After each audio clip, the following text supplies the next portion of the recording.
రాష్ట్రంలో మహిళలకు రక్షణ లేకుండా పోయిందని తెలుగు మహిళా అధ్యక్షురాలు రోజారా అన్నారు. పోలీసులంటేనే భయం లేకుండా పోయిందని పశ్చిమ గోదావరి జిల్లా ఏరుల్లో ఆమె అన్నారు. మహిళలపై అత్యాచారాలు, దాడులు విపరీతంగా పెరిగిపోయాయని ఆవేదన వ్యక్తం చేశారు. మహిళలను లక్షాధికారులను చేస్తున్నామంటున్న కాంగ్రెస్ వారిని భిక్షాధికారులుగా మార్చబోతుందని విమర్శించారు.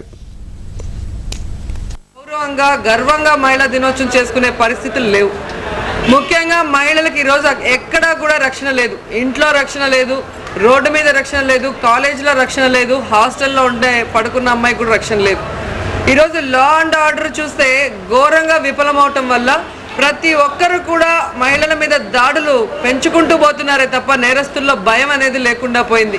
ఈరోజు పోలీస్ అంటే భయం లేదు, ప్రభుత్వం అంటే గౌరవం లేకుండా పోయింది. మహిళల్ని లక్షాధికారులు చేస్తానని చెప్తూ ఎక్కడ చూసినా విపరీతంగా బెల్ట్ షాపులు పెట్టి భిక్షాధికారులు చేస్తుందన్న విషయాన్ని కూడా మహిళలందరూ కూడా తెలుసుకున్నారు ఈరోజు.